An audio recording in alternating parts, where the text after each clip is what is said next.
Fala galera, beleza? Sejam todos bem-vindos ao Fast Trades. Nosso episódio 8, né?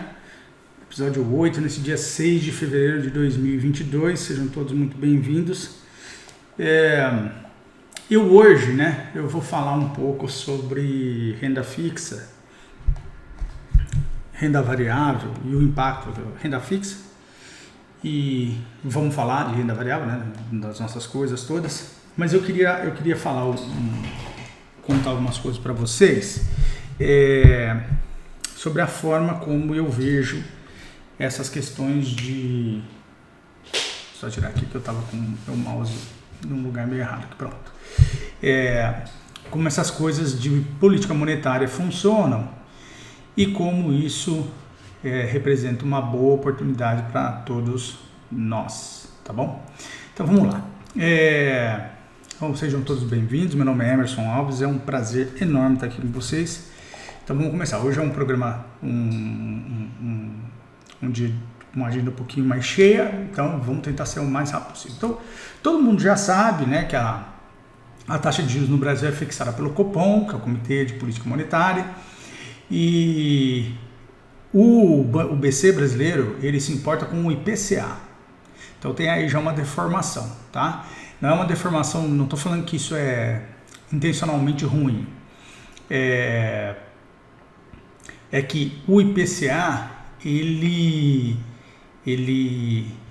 por ele ser a referência, ele acaba, o Copom acaba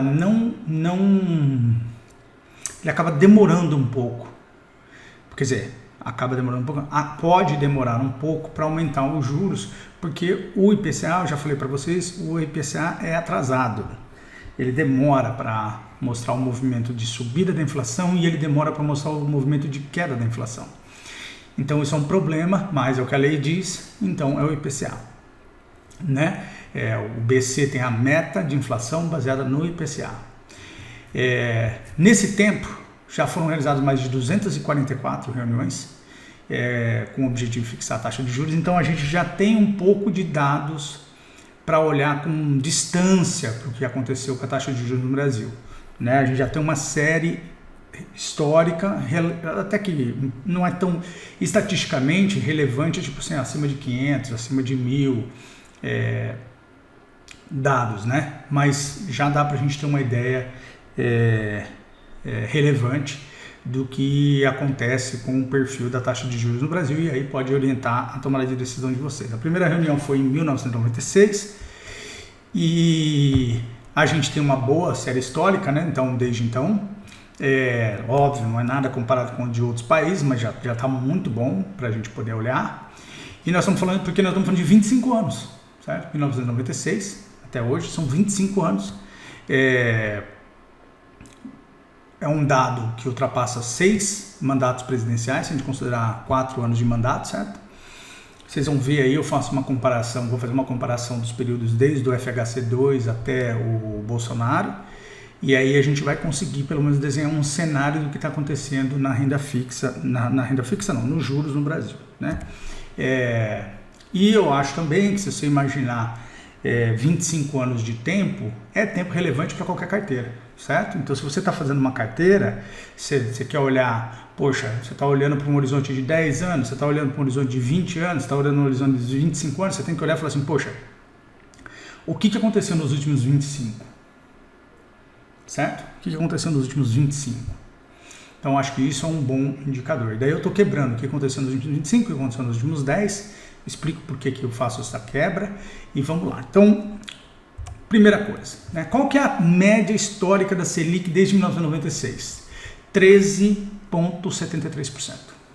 Então, a pessoa que ficou sempre comprando Selic, seja lá no FHC, né? Na verdade 96 é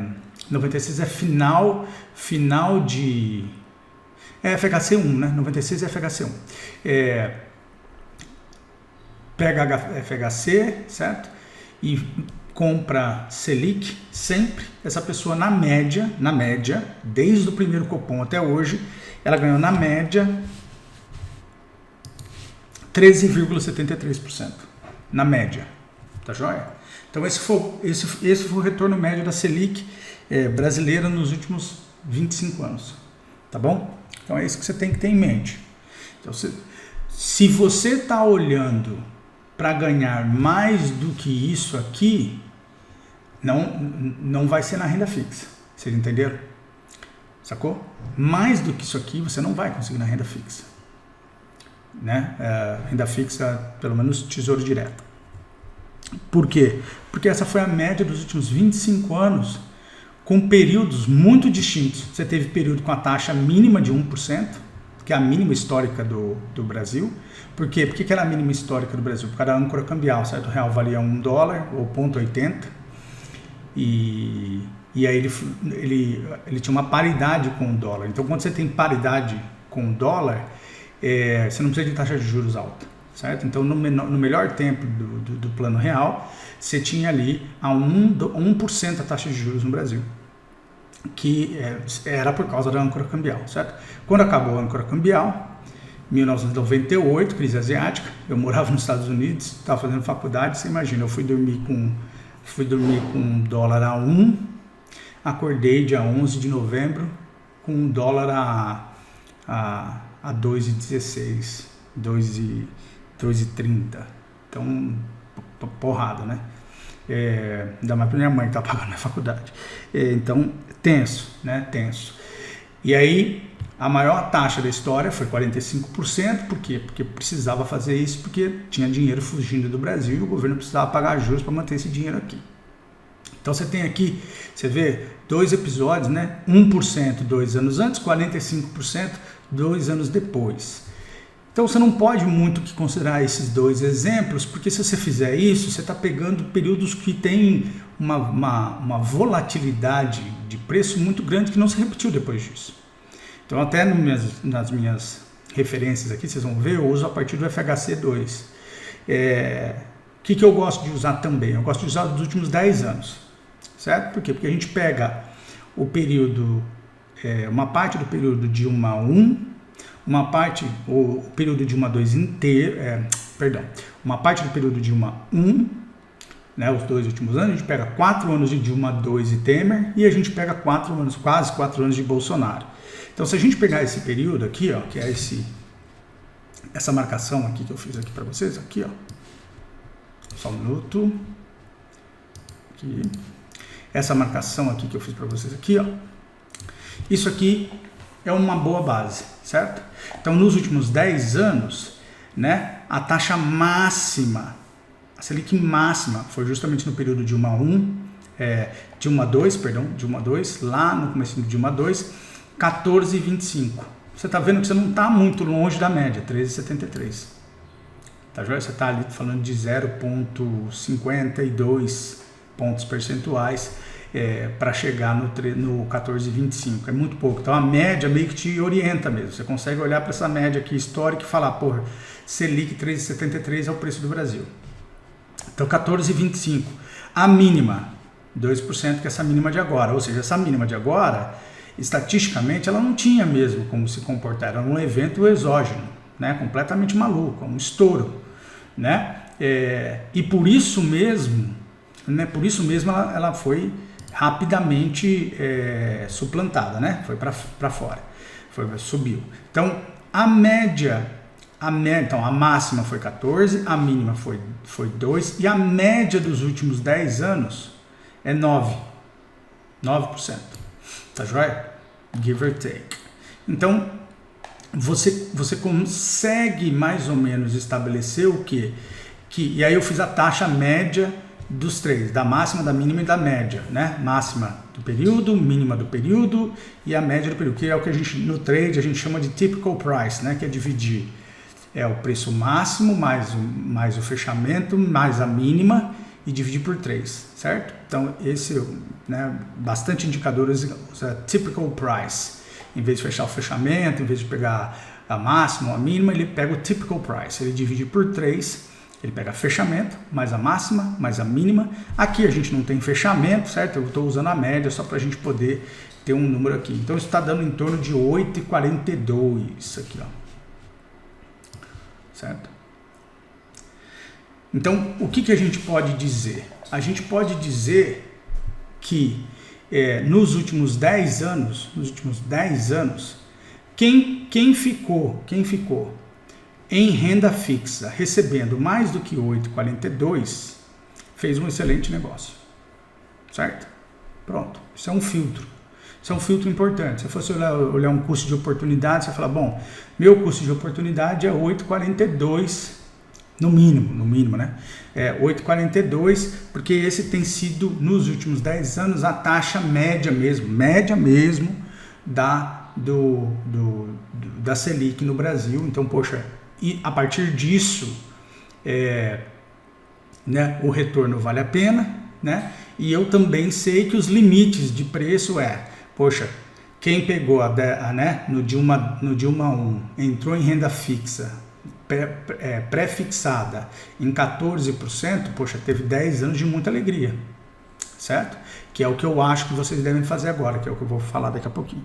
É o que eu acho que vocês devem fazer agora, se preparar para ter essa oportunidade de travar essa taxa de juros, que com certeza vai ser muito próxima. Se não é a final, se o BC for dar mais uma paulada, ou mais 2 pauladas, você está muito perto desse horizonte aqui dos 13,73. Então, qualquer coisa que você fecha perto dos 13,73, para mim, você está fechando num excelente preço, no topo da média histórica, tá bom? Só para a gente ter um indicador aí do que vale a pena em termos de renda fixa. Eu peguei aqui também as taxas médias por período político, né? Então, o Bolsonaro, 4,94, não é um período de amostragem muito grande, porque tá indo para agora 4 anos de mandato, está entrando no terceiro ano e meio, né? Então não é tanto tempo, e ele teve um período de taxa de juros muito baixa por causa do Covid, então a estatística dele não é tão boa, mas não tem problema, tem que considerar, certo? Mas é um excelente número, certo? Então, a média do período político dele foi de 4,94, uma excelente média de taxa de juros. Aí a gente tem o Dilma 2, Temer e o Temer, né? Final do Dilma 2, começo do Temer 1. Temer só, né? Temer não teve mais que um. A média foi 11,20, tá vendo? Tá? O Dilma 1, a média foi 9,88. O Lula 2, 11. E aí o Lula 1 e o FHC 2 foram um dos períodos ainda de turbulência, né, da economia brasileira. As taxas de juros, de uma maneira geral, lá no mundo eram mais altas, né? Também tem que sempre considerar isso. Política econômica, o Brasil não é um país que tem poupança, né? A gente não tem poupança. Tomando um café aqui. A gente não tem poupança. Logo, se o mundo tem taxas médias baixas, que é o que tem acontecido desde Lula 2. Na verdade, desde Lula 2 não é por causa do Lula não. Desde a primeira da crise do subprime, né? Desde então, a gente tem tido taxas de juros baixíssimas no mundo. E isso implica em taxas de juros menor no Brasil também, tá joia? Então tem uma coisa interna nossa, que eu também vou falar, mas tem uma coisa externa, que é o fato de que o mercado global tem tantos veículos de renda que, de uma maneira geral, o mundo tem operado em taxas relativamente mais baixas de juros nos últimos tempos, né? E aí eu fiz também aqui as médias desde o início desses governos. Então, e até o dia de hoje, certo? Então, por exemplo, assim, qual que é a taxa média do Bolsonaro? 4,94, porque nós estamos ainda dentro do seu governo, né?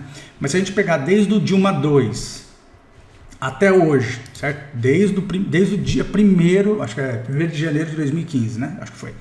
Desde 1º de janeiro de 2015 até hoje, qual que é o preço médio da Selic? 8,42. Entenderam? Então, desde o Dilma 2 até hoje, até esse dia, a taxa média da Selic foi de 8,42. No Dilma 1, 8,95, no Lula 2, 9,54, Lula 1, 12,08, FHC 3,86, que é onde começa o nosso basicamente os dados, começa no FHC 1, né? Mas aqui eu estou usando FHC 2 em diante. Então, o que a gente vê aqui, ó?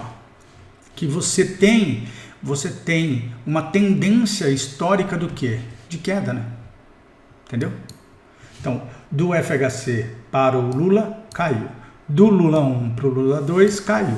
Do Lula 2 para o Dilma 1, caiu. Do Dilma 1 para o Temer 2, do Dilma 1 para o Dilma 2 e Temer, caiu. E do Dilma 2, Temer para o Bolsonaro também caiu. Certo? Talvez agora o Bolsonaro seja o primeiro a entregar um pouco mais para cima, porque ele ficou com muito tempo com o preço lá embaixo, então essa média dele vai subir um pouco, né? Seguro dizer aí que ele deve entregar um pouquinho acima dos 5%, próximo dos 6% de taxa média, tá, gente? Taxa média. A Selic dele nesse momento já é 10%, a Selic dele já é 10,75, né? Mas a média dele, se você pegar a média do governo dele, ainda está abaixo, 4,94, ele está né, tá relativamente tranquilo. Então, meio que mantém aquilo que eu estou dizendo para vocês, de que você tem cenário de queda da taxa média, todos os anos. Em todos esses governos, você teve momentos de pique. A Dilma teve momentos de pique, no Dilma 1, no Dilma 2, o Lula teve, Lula 1, Bolsonaro. Em todos esses governos tem pico no preço, porque para nós é como se fosse teste de resistência, que é o que eu vou falar um pouco agora para vocês. Quer ver? Vamos aqui andar. Então, se você pegar aqui, o que os dados nos dizem? Pelo menos os dados que eu tenho olhado. Então, a tendência de juros no longo prazo é para baixo. Não vai mudar essa tendência. Você fala, por que não? Porque o Brasil se sofisticou. A gente não é mais uma economia sem consumidor, né? Quando tinha inflação, o empresariado ele não tinha mercado consumidor para estimular ele a escala, etc. A gente não é mais esse país, certo? A gente é um país com várias deficiências, mas a gente tem uma economia mais sofisticada do que a de 25 anos atrás, sem dúvida. Brasileiros abrem conta fora do Brasil com uma facilidade tremenda, né? Empresas brasileiras fazem negócio fora do Brasil com uma facilidade tremenda. Essas coisas mudaram, o mundo mudou muito. Então, claro, a gente tem... Só de você pensar, você já pode estar pensando errado, né? Mas os dados confirmam que a gente tem o quê? Uma tendência de juros, por causa da inflação também, que é no longo prazo para baixo. Nos últimos 25 anos, embora pontualmente a gente tenha tido testes das regiões de resistência, eu fiz um gráfico que eu vou mostrar para vocês, nos juros, eles são sempre revertidos para baixo pouco tempo depois, que é o que eu acho que vai acontecer agora, entendeu? Está batendo num ponto máximo de preço, um teste, uma região de resistência importante. Pode chegar lá perto da média? Pode. A gente pode terminar o ano com a Selic em 13? Pode, lógico que pode. Mas ela se aproxima do final do movimento e não do começo do movimento. Então você tem que entender isso, porque isso vai ter impacto, por exemplo, na renda variável. Se a taxa de juros ela mostra uma capacidade de resistência, ou seja, não deixa passar dessa região de preço, o mercado de capitais sobe, tá bom? Então por isso que a gente tem que ficar atento. E hoje também isso mudou. O Brasil não tinha mercado de capitais sofisticado como nós temos hoje, né? Então isso tudo faz com que os agentes econômicos vejam um aumento de juros como uma coisa que nem sempre é positiva para o segmento deles. Então isso faz com que eles pressionem para a política econômica ser um pouco mais temperada, faz com que exista um esforço geral para que o BC atue mais cedo, para que os juros caiam, para que a inflação caia e daí os juros fiquem relativamente viáveis e assim por diante. Então tem tudo isso para a gente considerar. Então, quais são os exemplos de teste de resistência que eu separei aqui? FHC, por exemplo, foi de 45% a máxima do governo. 45%. Não voltou mais lá. Teve o choque, não voltou mais lá. Lula, 26,5%, não voltou mais lá. Dilma, 12,5% no 1%, não voltou mais lá. Dilma 2, 14,25, foi bem no período mais tenso do governo dela, depois não voltou mais lá. E o Bolsonaro está em 10,75. Então, todos esses períodos a gente teve testes de resistência e todos esses testes de resistência do preço falharam. Então eu acredito que a gente vai ter falha de novo. Posso estar errado? Posso. Mas você vai ter um indicador sensacional, que é o quê? Acompanhe o Copom. Acompanhe o Copom. Se o Copom parar de subir os juros, você já entendeu. E acompanhe o IGPM. O IGPM é o indicador mais importante de todos. Esquece o IPCA. Tá bom? Esquece o IPCA. Olha o IGPM e olha o dólar. O dólar está caindo, o IGPM está caindo, vai continuar a cair, tá certo? E isso vai reverter para a inflação, tá joia? Porque se o IGPM não tivesse revertendo para baixo, a gente estava ferrado. A inflação ia explodir continuamente nos próximos meses, porque as coisas iam ficar cada vez mais caras. Mas isso não está acontecendo, tá joia? E eu também acho, eu vou falar disso depois. Então, esse é o primeiro ponto. Então, fiquem atentos a isso. Eu separei aqui um gráfico, olha aqui, ó. Desde a primeira reunião do Copom até agora. O que a gente vê aqui, tá vendo? Isso aqui é uma média, tá? Então, não é a Selic, é a média anualizada da Selic. Então, você pegar aqui, ó, o que você vê aqui, ó? Você vê que a média chegou em 30, logo lá no 2008, aquela região, certo? 2008 não, 1998, 1997, etc. E depois você vai tendo o que, ó? Topos cada vez mais inferiores. Aí você tem uma tentativa de rompimento aqui, não consegue, faz aqui um teste também, tá vendo? Essa regiãozinha aqui, ó, cai, afunda, faz um falso rompimento, certo? Que aqui é o período Dilma, né? E depois cai. Que é aqui onde a gente está. Então, o que eu vejo? Eu vejo que ele, né? A média está aqui embaixo, por quê? Porque o tiro do Copom foi forte agora, correto? Foi forte, foi um tiro forte. Então, ao ser um tiro forte, a média vai ter que buscar esse tiro. Então, ela vai subir um pouco. Para onde que eu acho que... Por isso que eu acho que o BC para. Deixa eu só ajustar isso aqui. Por isso que eu acho que o BC para. Deixa eu só acertar isso aqui que não ficou bom. Por isso que eu acho que o BC para. Porque eu acho que ele vai querer que a média vá buscar o preço. O preço a Selic, entendeu? Então, a média está para baixo, né? Porque ela está considerando 2%, aquela coisa que eu já expliquei na minha aula de média para vocês, etc e tal. Ela está considerando lá 2%, está considerando essas coisas todas, e ela vai começar a subir, porque os membros antigos vão saindo, os novos vão entrando, essa nova vai 10,75, daqui a pouco vai 10,75, daqui a pouco vai 10,75, e aí ela vai trazer o preço aqui para essa região de resistência aqui, ó. Então, é por aqui, ó, que eu vejo a Selic ficando. Tá certo? É por aqui. Beleza? Então, a gente observa, acompanha, mas eu acho que você está perto de um ponto que a gente pode ter uma oportunidade de venda de juros, né? Porque daí agora você compraria o quê? Você compraria um título pré-fixado, em vez de ficar no título pós-fixado ou comprar um título Selic. Tá joia? Então você está vendido em juros. Você está dizendo assim, olha, 11% ao ano de taxa de juros para mim tá ótimo, e eu aceito ficar vendido nos juros. Ou seja, se o juro subir, você está perdendo dinheiro, porque você podia vender, por exemplo, em vez de 11 por 12. Mas você olha e fala assim, já começa a fazer sentido para mim. Tipo assim, eu faço a minha primeira, vamos dar um exemplo. Eu tenho 100 mil reais para pôr em renda fixa.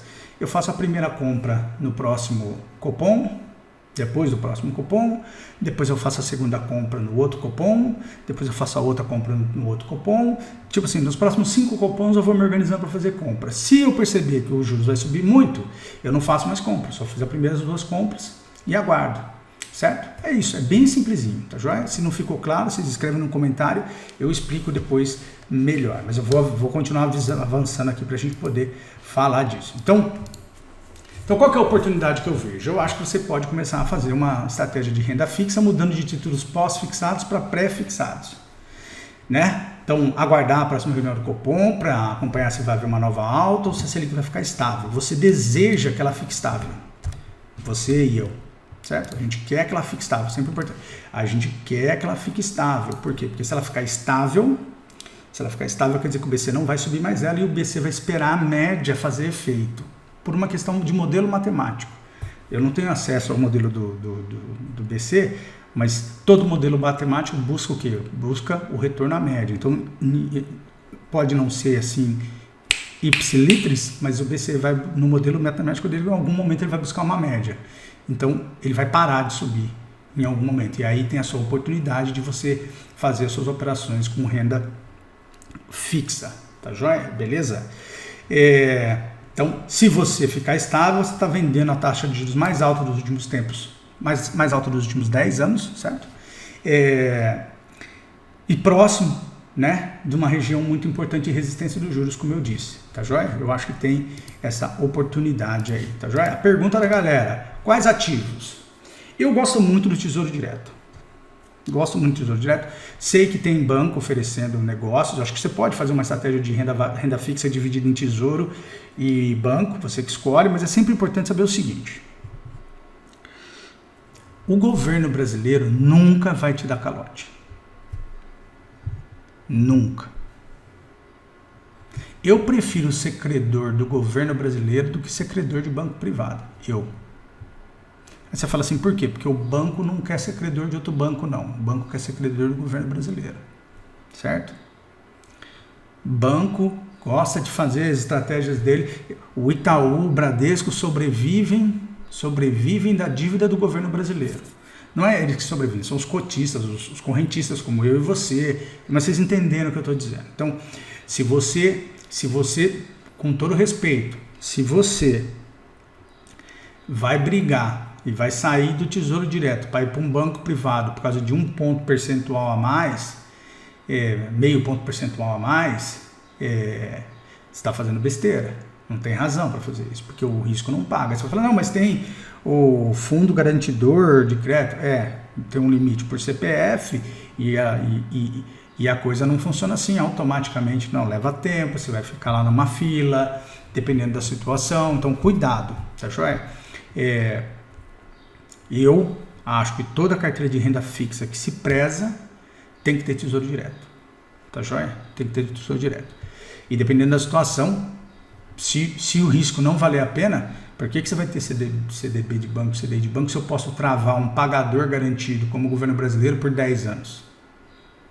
Aí alguém vai dizer, não, mas o Lula, não sei o que, mano, tem liquidez, se você achar que isso vai ser um problema, você sai. Agora eu quero você fazer isso com um banco. Acha comprador para o seu título do banco depois. Acha liquidez, entendeu? É diferente.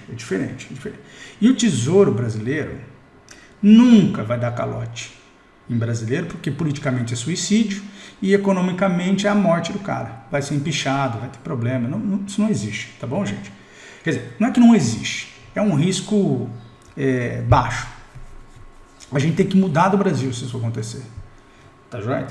Aí o problema é muito mais sério do que o nosso investimento.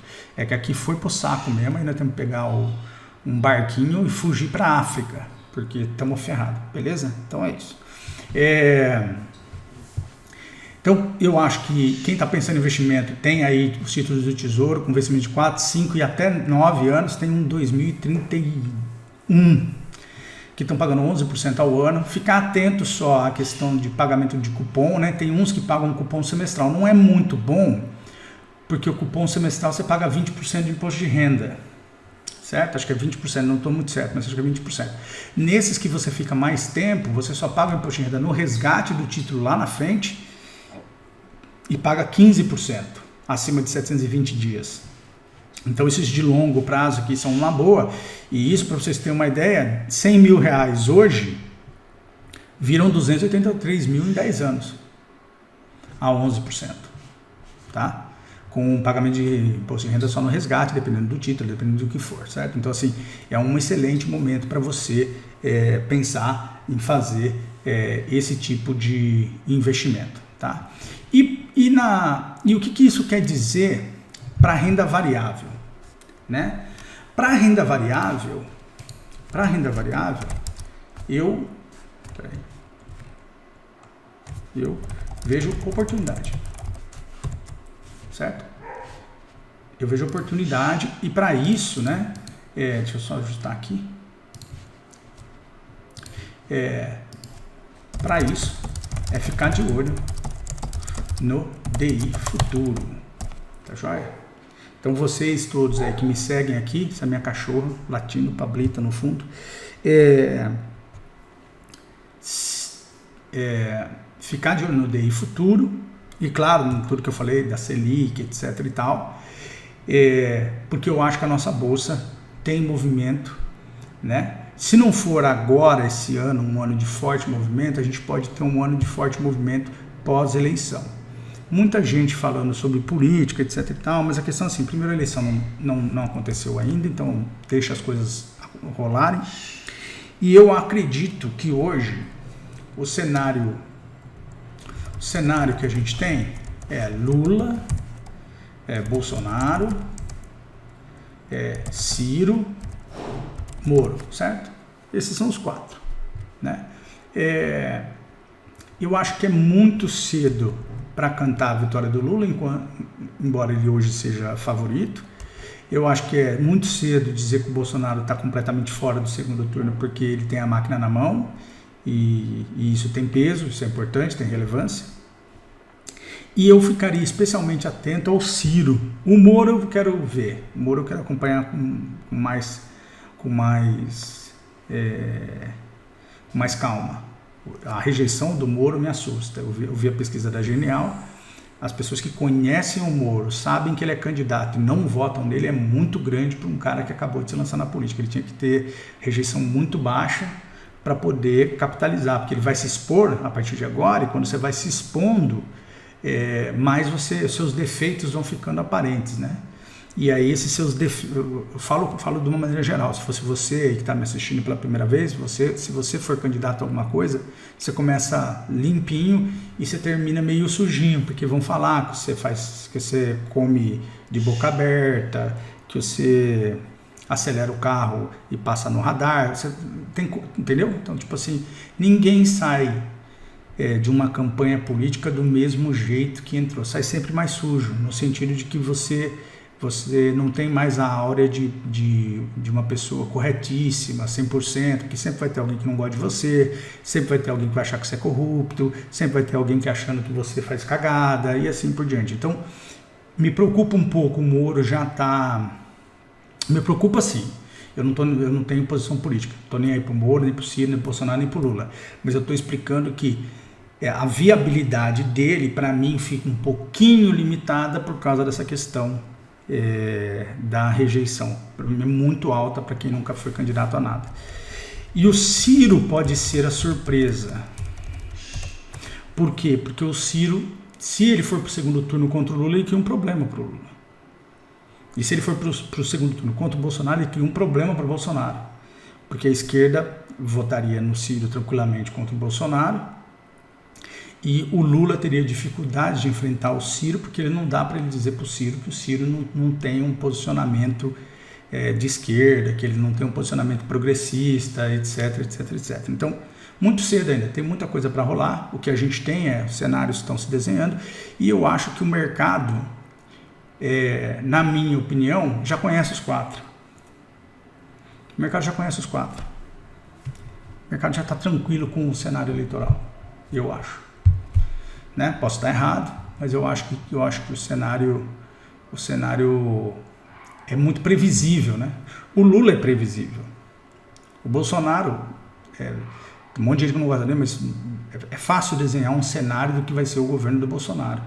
É relativamente fácil também saber o que vai ser o governo do Ciro. É relativamente fácil saber o que vai ser o governo do Moro. Então, eu acho que não há mais tantas surpresas no horizonte político eleitoral. Então vamos acompanhar isso esse ano. E esse é o único ponto assim, que a gente tem que ficar um pouquinho atento, mas eu acho que a curva dos juros, mantendo a trajetória de longo prazo, que é para baixo, ou se é para cima, tá? Mas de que forma? Assim, rapidinho? Não. A gente tem que ficar... Esse momento que a gente está agora na Bolsa é muito importante. A gente está num ponto de teste da Bolsa muitíssimo importante. Porque se ela se ela conseguir se manter acima da região dos 100 mil pontos, ela vai buscar a média de 200, né? Ela vai fazer uma boa alta até o final do ano. Não vou nem falar quanto tempo vai demorar, mas ela vai fazer uma boa alta para ir buscar aqueles pontos de resistência anterior. E dependendo, rompe. Então, vamos acompanhar. A gente tem que fazer essas análises, que é o que eu vou fazer agora para vocês. Então, espero ter esclarecido essas questões de renda fixa. Então, fuja dos, né, pós fixados. Por quê? Porque os seus juros vai cair ou vai parar de subir, pós-fixado não vai adiantar nada. Fuja dos indexados a Selic. Por quê? Porque se a Selic não for subir mais, também não tem sentido para você, certo? E corra para o abraço no pré, certo? Evidentemente que pré, importante, não pré-indexado ao CDI, ao que quer que seja, o pré fixo, 11%, 12%, 13%, tá certo? Então, fiquem atentos a isso, tem uma boa oportunidade para todos vocês aí, tá bom? Fiquem atentos aí. Especialmente teve um seguidor que me falou um dia que estava tendo problema com a sua... Deixa eu apertar aqui, tá? Com a sua carteira de fundo de previdência, né? Tava com uma carteira de fundo de previdência que não estava dando performance, não estava legal. E esse é um momento legal de você fazer essa correção, que você consegue fazer um planejamento muito bom mesmo, né? De retorno à normalidade aí para os seus investimentos de longo prazo, tá bom? Beleza? Então é isso. Então agora vamos olhar aqui a gringa. Deixa eu reverter aqui. Gringa não, né? Vamos começar aqui pelo nosso mercado. Deixa eu acertar ele aqui. Ótimo, belezinha. Então estamos aqui no índice futuro. Era cantado, né, gente, que esse candle aqui que estava voltando para dentro da banda seria um candle de perda, né? Ele veio até onde? Ele veio até essa região aqui do cento, aqui, bem aqui, ó, desse gapzinho aqui, tem um gapzinho aqui, ele veio, fechou esse gap, né, no 111,320 e foi buscar aqui essa resistência aqui de baixo, ó, olha aqui onde ele foi, essa resistência aqui de baixo, que era no 110 aqui, ó, ele foi por um tico, ó, foi 110,512, tá vendo? Ele foi bem aqui nessa região aqui, ó, né? Fez um teste, defendeu, né? Defendeu, mas ele não tem volume, tá vendo? Ó, essa defesa aqui, ó, que é quase do mesmo tamanho, quase, ó, isso aqui foi uma defesa de 2.000 pontos, até o fechamento, que é o que eu uso, 1.800, então vamos pegar aqui de baixo, ó, 1.400, não, fechou positivo, 1.600, tá vendo? Quase a mesma coisa, aqui muito volume, 27 milhões de negociações, aqui 17 milhões, são 10 milhões de negociação a menos, e eu acho também que essa aqui é aquela perna que eu falei para vocês, a segunda perna de alta que tende a dar uma descansadinha. O que a gente tem que fazer, você e eu? Porque ele está bem perto da média de 200, de 400 aqui em cima, né? Vamos acompanhar. O que a gente faz a partir dessa semana? A gente olha para ver se vai ter rompimento dessa região aqui do 112,367. Tipo assim, você vai abrir um candle aqui, ó, certo? E vai começar a subir. Porque se ele começar a subir, ele pega, rompe essa região aqui para ir buscar o quê? Para ir buscar a média de 400 aqui, ó, certo? E ir lá para os 116 mil. Se ele perder, que é o melhor para todo mundo, vou repetir, é o melhor para todo mundo. Por quê? Porque o risco vai ficando melhor. Porque se você pegar aqui, ó, você projetar aqui, ó, daqui até lá em cima, ó, tá vendo? Tá bem marcadinho o risco, ó. Eu tenho 1,5 aqui, é bem pouquinho, não faz nem 2 desses candles, faz um candle e meio, né? Um candle e meio. Então o risco ainda não tá top, certo? Aquilo que eu sempre explico para vocês, eu prefiro que ele dá mais uma descida para a gente poder comprar com mais tranquilidade. Mas quem, por exemplo, não vendeu, quem está ainda penando um pouco, pode ter esse teste aqui para cima. Mas eu quero acompanhar. Eu acho que seria importante um retorno aqui no 107, 108, né? Para daí sim a gente ter um movimento um pouco melhor do índice. Mas não vamos nos antecipar. Deixa o mercado falar com a gente. No semanal, tá vendo? Ele dá um sinalzinho dessa falha, tá vendo? Ele dá um sinalzinho dessa falha. A semana fechou negativo, tá vendo? Ela fechou 155 pontos negativo, é pouca coisa, né? Então, você vê que no semanal aqui, você tem essa média aqui, ó, que é a de 100 do semanal, tá vendo? 110, 330, 405, etc e tal, que no mensal, ele foi seguro na de 20, tá vendo aqui, ó? No mensal ele foi seguro na de 20. Então, eu acredito que só vale uma compra bacana mesmo se ele viesse aqui para ficar acima dessa região de 113,520 no mensal. 920 no mensal, porque daí a gente tem um trade bacana até lá no 119 mil no ajuste aqui, ó, tá vendo? Mas eu não acho isso. Eu acho que a gente tem que acompanhar a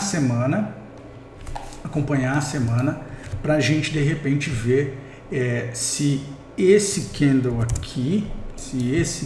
aqui, ó, vai fazer um candle semanal. E importante, o que deve acontecer? Importante isso, muito importante. Ó, o que é um topo? Um topo é isso aqui, ó. Então vem aqui, bate aqui, certo? E volta, certo? E cai. Isso aqui, ó, é um terceiro, certo? Um terceiro candle que não fica acima dessa máxima aqui. Então é isso que a gente tem que ver. Se na semana não tiver um candle, se tiver um candle negativo, que fica abaixo dessa máxima aqui, ó, da máxima da semana aqui, ó, 114, 122, aqui, ó, já foi, tá joia? Já foi, daí vai ter um descanso, aí a gente vai ter que esperar um novo sinalzinho de fundo para daí a gente comprar, tá? Então tá meio chatinho assim ainda o índice, né? A chance seria então de compra curtíssima se ele ficar acima para buscar esse topo. Sempre lembrando que nós estamos numa região de confusão aqui, ó, certo? Região de confusão, um caixotão aqui, certo? E esse caixote segurou o mercado em 1, 2, 3, 4, 5, 6, 7, 8 dias, 8 pregões. Já estamos indo para quase metade de um mês só nessa caixa, tá bom? Então vamos ficar atento com isso, beleza? Fiquem de olho. WDO FUT, ó, o dólar fazendo um movimento de querer começar a subir. Ele deve ir testar esse ajuste no 5390, né? E deve talvez buscar essa região do 5.414 e assim por diante. No semanal do dólar ele faz um fundinho, tá vendo? Ó, faz um primeiro fundinho aqui. Não é fundo bacaninha não, porque fundinho bacaninha seria isso aqui, ó, isso aqui. Ou um golfozinho assim lindo assim, ó, tá? Então vamos acompanhar aqui. Mas eu acho que no diário dele tem uma possibilidadezinha de, tá vendo? Ele sai da banda, ó. Ele fez uma primeira saída aqui, ó, falhou, certo? Ele tá fazendo a segunda saída. Essa segunda saída tende, vou repetir, tende a gerar movimento de alta, tá bom? Então fiquem atentos ao Doleta no semanal tranquilo, no mensal primeiro candle positivo normal, 3 meses de queda, tinha que fazer uma defesa, dólar se defendendo aqui momentaneamente, tá bom? Beleza? Então é isso. O DI futuro,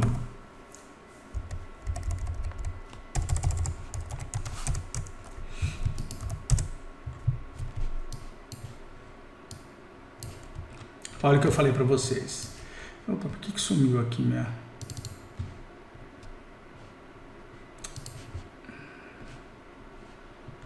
média que é essa aqui? Peraí, gente, deixa eu me organizar aqui, que era para ter uma média de 200 aqui, peraí.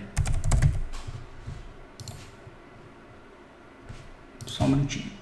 Não, achei aqui, perfeito, perfeito. Ó, o DI futuro, lembra? Falei para vocês, ó, tá bem justinho aqui o movimento, ele vai vir para baixo.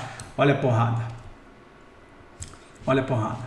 certo? Então, vocês veem aqui, ó, que ele voltou aqui, ele fez esse topo 12,76 e agora, ó, ele começa a ir perdendo força, né? Daqui a pouco essa média de 20 vai cruzar de 50, ele vem aqui daqui a pouco nos 11,18, 11,11, né? E a gente pode ter, não tão rápido assim, mas a gente pode ter no curto prazo, no médio prazo, uma busca dessa região dos 9,38 aqui, ó, tá bom? Então por isso que eu falo para vocês podem estar tendo uma oportunidade de ouro na renda fixa, tem que ficar atento que pode ser uma boa jogada aí para carteira de aposentadoria de vocês, etc e tal, tá bom? Fiquem atentos. 10-year yield, galera, 10-year yield subindo, né? Eu vou começar a falar da gringa aqui, 10-year yield subindo, né? Subiu forte, ó, por causa do payroll, subiu forte, bem forte. Vamos acompanhar, porque depois desses eventos a gente sempre tem que ficar atento se não vai ter um retorno do preço. Lembra, teve um candle gigante aqui, só que esse aqui é pós-rompimento, tá vendo? Isso é tenso, isso aqui é foda, ó. Pera aí, gente, sorry. Ó. Então ele veio aqui, testou para romper, não conseguiu. Veio aqui, testou para romper, não conseguiu. Aí ele veio aqui, rompeu. Falhou, devolveu. Aí ele veio, fez uma barra gigante. Falhou, devolveu. Agora ele veio pequenininho e rompeu. Rompeu com este candle aqui. Não teve, tá vendo? Não teve um segundo candle para segurar. Se manteve em cima e tá indo. Então o 10-year tá subindo, né? Subindo forte. Fiquem atentos que isso é um sinal que pode afetar os demais mercados aí. Vamos acompanhar. TLT para baixo. Olha lá, o Dow Jones não conseguiu, tá vendo? Ele tá fazendo uma perninha aqui, tá negativo, defendeu. O que a gente tem que olhar agora? A gente tem que olhar se ele defende aqui, ó. Tá? Se ele perder essa média de 200 aqui, ó, ele vai lá embaixo testar o fundo de novo. Então fica atento nessa região. Essa defesa que era prevista, aqui era também prevista essa perda. Por que era prevista essa perda? Porque o preço está vindo de cima, tá vendo, ó, gente? Ó. O preço está vindo de cima. Então ele vem, ó, vem para cima. Ele não está estabilizando o sinal aqui, pronto. Ó. Ele vem para cima, depois ele vem para baixo, depois ele vem para cima de novo, certo? E aí ele vem, para baixo, certo? E depois está subindo. O que a gente pode dizer? Qual era o último movimento? Ó, vou fazer melhor aqui. Qual era o último movimento? Ó, qual que é o último movimento mais forte do Dow Jones? Alta, certo?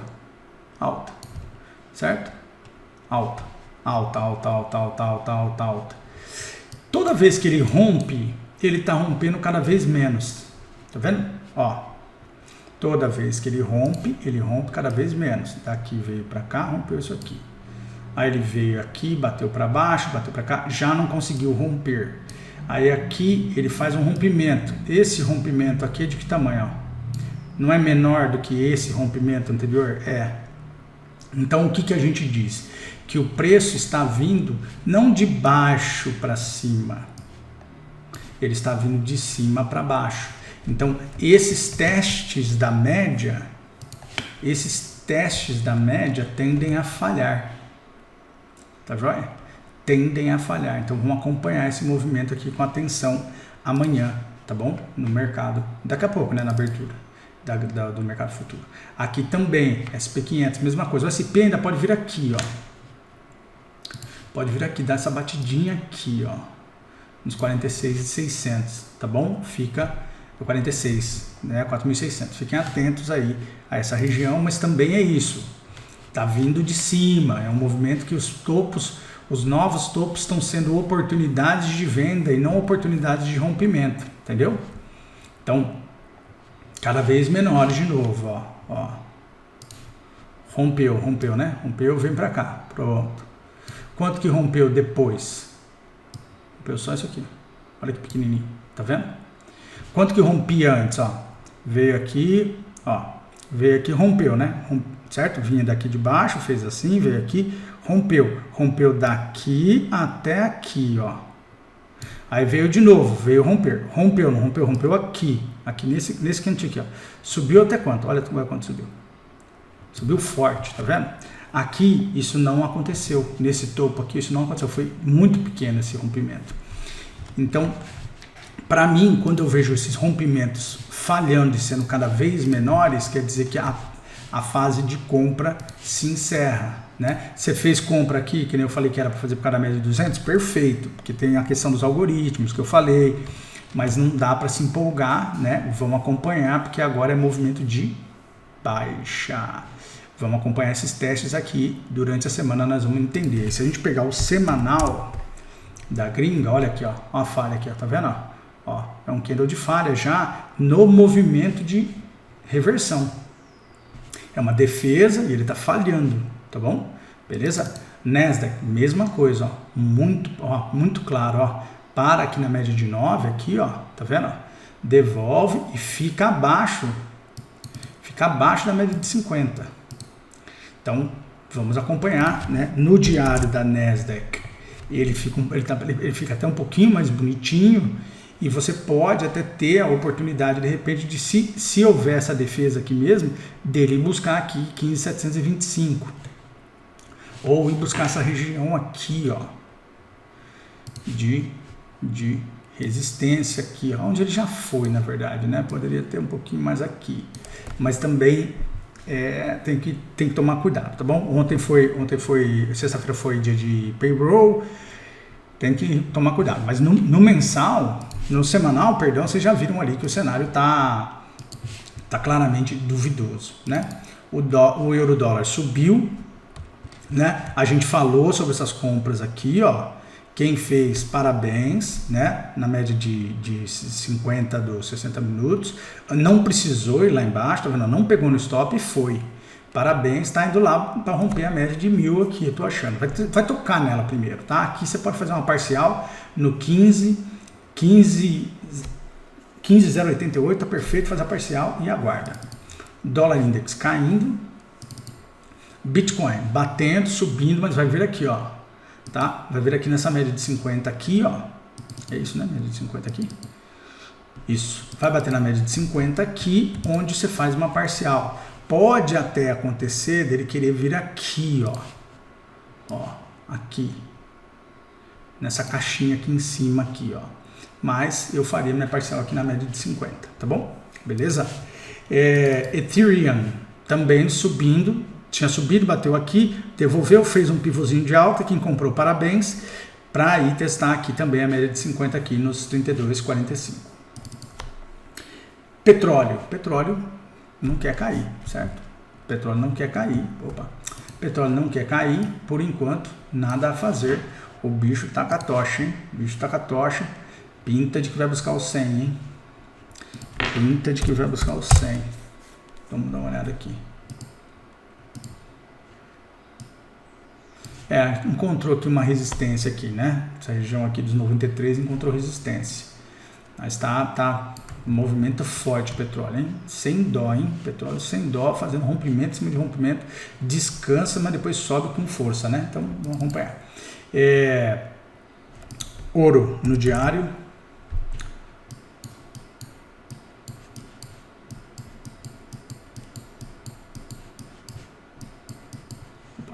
Ouro no diário também fica aqui brigando na média de 200, onde ele está brigando todo esse tempo, tá vendo? Mas, de novo, eu acho que essas falhas aqui não me empolgam muito, vamos ficar acompanhando.